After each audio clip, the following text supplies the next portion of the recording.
Hello, c'est Cara, j'espère que tu vas bien sur ton champ de bataille en ce début d'année. Tu viens de reprendre le sport, ou tu as changé d'entraînement, ou tu as eu la brillante idée de t'entraîner avec une pote alors que ça fait super longtemps que tu ne t'es pas entraîné, et tu te retrouves avec des courbatures plus. Tu veux savoir comment soulager efficacement et naturellement tes courbatures? Tu es au bon endroit, générique.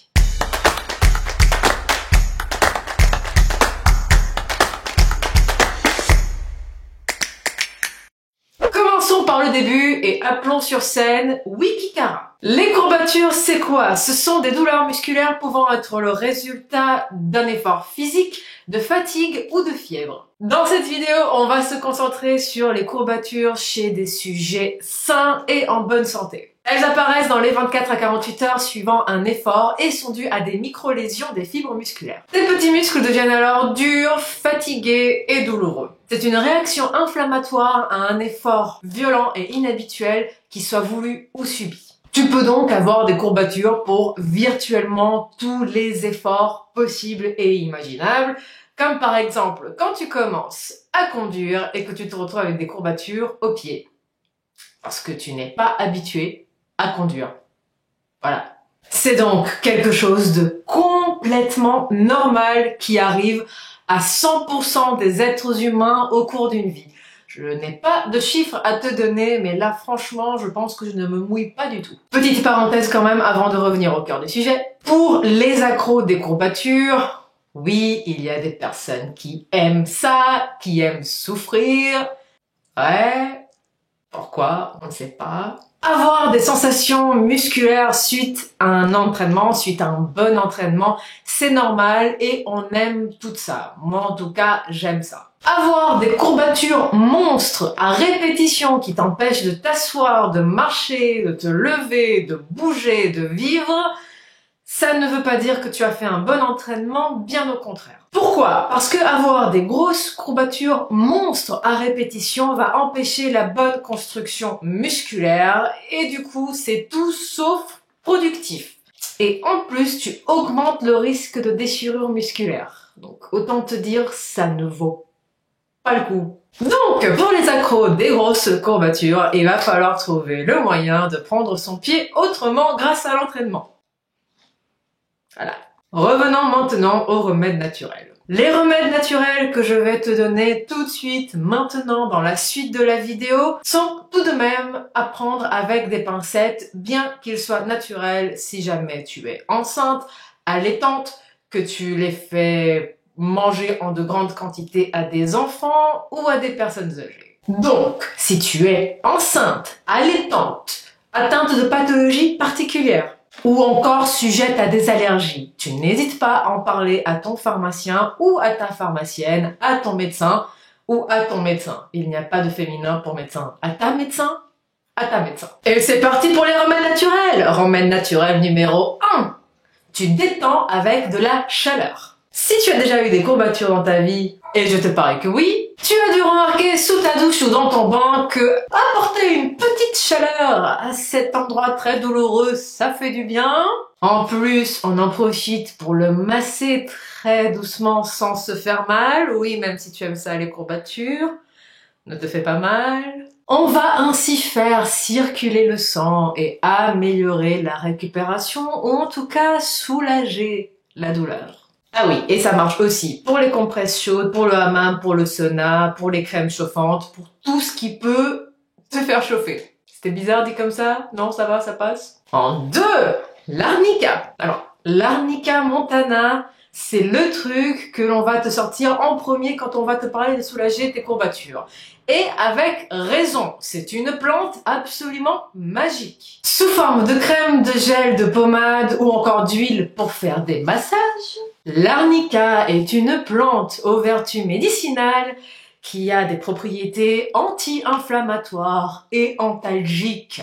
Elle va donc t'aider à réduire l'inflammation et te soulager de la douleur. Du coup, on l'adore.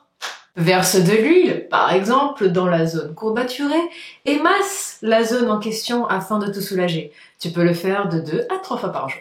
Ne pas utiliser sur les femmes enceintes et les jeunes enfants. Je ne vais pas le préciser pour chaque remède naturel, mais bon, je le reprécise de nouveau, ça ne fait pas de mal. Dans ce cas présent, l'arnica, on fait gaffe quand même. 3. L'eau de coco. Être hydraté au quotidien, et si tu me suis sur les réseaux, tu sais que c'est un de mes kiffs dans la vie, l'hydratation.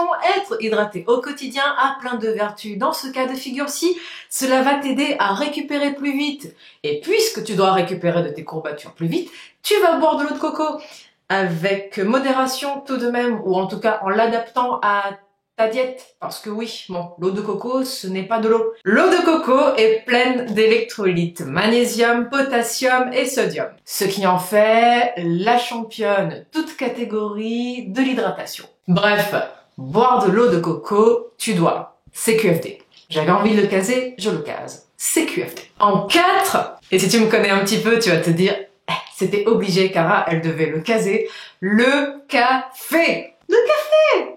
Toujours côté boisson, nous aurons donc le café avec la fameuse caféine. Si tu te demandes si une addiction à la caféine, si une addiction au café est une bonne chose pour tes petits muscles, fais comme moi et limite-toi à 2 tasses de café par jour, ou en tout cas essaye, pour t'aider à récupérer de tes petites courbatures.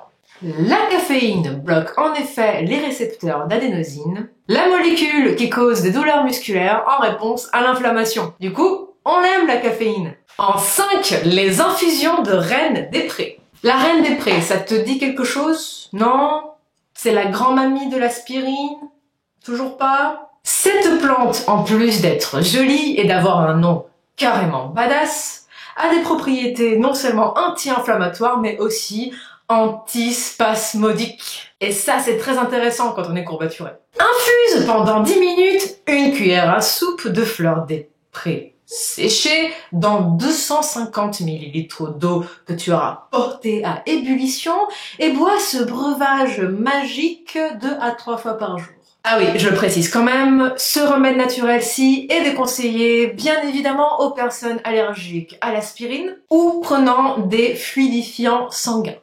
En 6e position, nous aurons la betterave rouge. Source importante de nitrates, d'acide phénolique et de pigments bioactifs aux propriétés antioxydantes et anti-inflammatoires. La betterave améliorerait la récupération suite à des efforts intenses. Or là, tu cherches justement à te remettre d'un effort intense. Bon, après, il faut aimer ça, ce qui n'est, par exemple, pas du tout mon cas. Je déteste la betterave rouge. C'est impossible, c'est comme ça. En 7e, nous aurons le gingembre. Là encore, il faut aimer. Et là encore, on a des propriétés anti-inflammatoires qui ont presque les mêmes effets que l'aspirine. À manger à toutes les sauces, que ce soit frais, cru, en épices. Il est encore plus efficace quand il est associé à l'oignon ou au remède suivant. En 8e position, nous aurons l'ail. L'ail que tu peux consommer, là encore, de différentes façons. L'idéal, c'est quand même de le consommer cru, mais il faut vivre toute seule.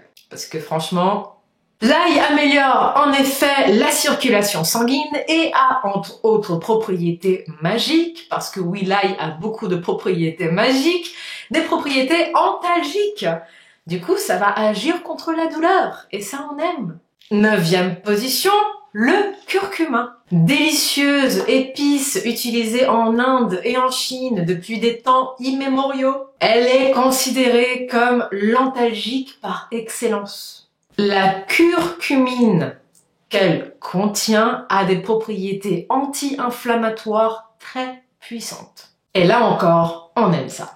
En poudre pour épicer nos petits plats, on peut en consommer de 1,5 à 3 grammes par jour. En infusion, par exemple, on peut mettre de 1,5 à 2 grammes de curcuma en poudre dans 150 à 250 ml d'eau bouillante, laisser infuser et consommer jusqu'à 2 tasses par jour. Et en 10e position, nous aurons les poissons gras. Et oui, les oméga 3 contenus dans les poissons gras sont les meilleurs amis de la régénération musculaire. Et ça, nos petits muscles, ils aiment beaucoup. Là encore, on a des propriétés anti-inflammatoires parmi tout un tas d'autres propriétés ultra intéressantes pour la santé. Et là encore, je ne l'ai pas précisé, mais je vais le préciser quand même, on préfère manger les petits poissons plutôt que de les prendre en complément parce que oui, c'est toujours plus intéressant de trouver les propriétés nutritionnelles au sein des vrais aliments. Si l'on n'a pas le choix, les compléments c'est cool aussi, mais tout de même, privilégie dans la mesure du possible les poissons gras, frais, de bonne qualité, c'est délicieux, ça fait du bien, c'est bon pour la santé, c'est bon pour le moral, on aime ça. Donc, tu l'auras compris, maintenant que j'ai détaillé les 10 remèdes naturels pour lutter contre les courbatures, on va avoir surtout beaucoup de propriétés anti-inflammatoires et antalgiques pour soulager la douleur. Bien évidemment, ceci n'est pas une liste exhaustive et bien évidemment, quand on consomme des plantes médicinales ou des épices, on le fait de façon raisonnable. Et bien évidemment, si on est enceinte, allaitante ou atteinte d'une pathologie particulière, encore une fois, on n'oublie pas d'en parler à un ou à une professionnelle de la santé avant de se lancer. J'espère vraiment que cette vidéo t'aidera sur ton champ de bataille et qu'elle t'aura permis de comprendre d'où viennent ces petites courbatures et comment les soulager de façon naturelle. Si jamais tu as aimé la vidéo, tu n'oublies pas de me laisser un petit pouce, ça soutient la chaîne, ça me fait plaisir, c'est 100% gratuit. Et si tu n'es pas encore abonné à la chaîne, tu appuies sur s'abonner et sur la petite clochette de notification, ça brûle 1/1000 virtuel de calories. Les vidéos sortent le mardi et le vendredi 18h. Je te dis à la prochaine. Ciao.